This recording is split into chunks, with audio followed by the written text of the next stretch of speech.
Mula sa mga bagong uniform, tumbler, iba pang mga gamit hanggang sa hygiene kit ng mga chikiting, lahat yan makikita sa bagong bag na kanilang natanggap. Kaya naman ang mga chikiting, bakas sa mukha ang munting saya at pasasalamat. Nagumpisa na ang Arangkada Eskwela 2026 ng pamahalang lungsod, hatid ang mga bagong school supplies sa mga Sanoseño daycare learners nitong Lunes, June 15 sa dalawang distrito ng lungsod. Higit 1,500 ng mga daycare students mula sa District 2 at halos 500 naman mula sa District 1 ang nabigyan ng mga bagong school supplies na kanilang magagamit sa kanilang pagbabalik eskwela na ayon pa sa kanilang mga magulang at guardian ay malaking tulong sa gastusin nila sa mga chikiting.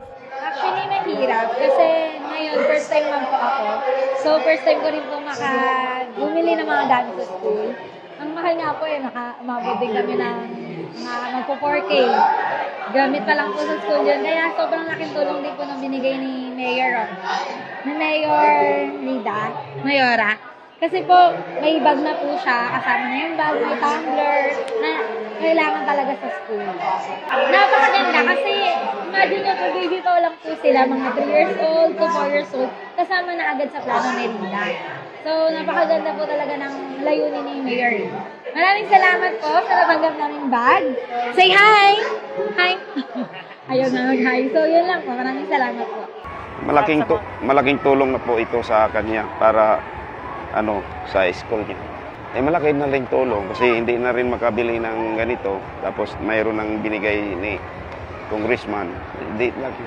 Salamat din kami. Sa Sanoseño Arangkada, kay Mayor at saka kung salamat po sa suporta na ibigay sa amin.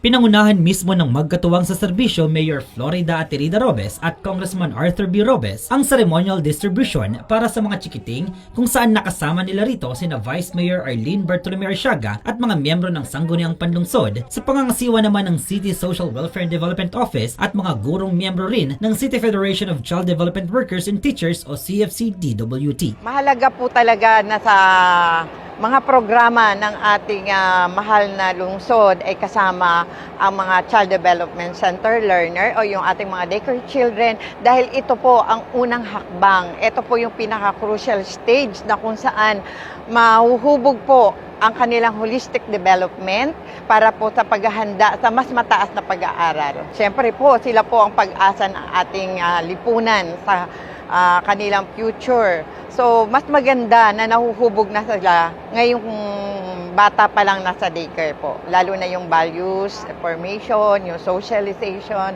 and then syempre, holistic development na. Salamat sa inyo, sa inyong pagdalo, pero alam niyo naman, ang pamahalang lungsod, si Ate Lida, kasama si Vice Mayor, sa kay mga konsyalate, ito ang patuloy na nag-iisip kung paano natin tuloy-tuloy na matulungan itong mga bata. Para in a way, yung konting savings niyo, instead sa mga bags and notebooks, maibili nila sa iba. Diba? Maraming salamat sa inyo. Good morning, Aria San Jose. Batid ng lokal na pamahalaan ng kahalagahan ng munting mga pangarap na nais abutin ng mga chikiting ngayong nagsisimula na sila sa kanilang pag-aaral, ngunit alam rin ng city government ang mga alalahaning pasan ng mga magulang at guardian ng mga chikiting sa gastusin ng pagbabalik eskwela, kaya naman ang pamahalang lungsod buong sigasig na tumutulong upang maitaguyod ang magandang kinabukasan ng bawat kabataang San Joseño. Magpapatuloy naman ng Arangkada Eskwela 2026 distribution of daycare school supplies sa iba pang mga child development clusters sa buong lungsod sa mga susunod na araw. Ang Arangkada Eskwela 2026 ay isang simpleng programa ng lokal na pamahalaan na layong matulungan ang mga munting batang Sanoseño na maaabot anumang laki ng kanilang mga pangarap.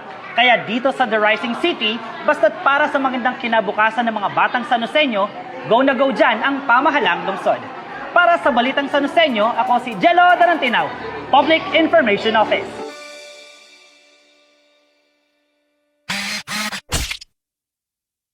Thank you for watching.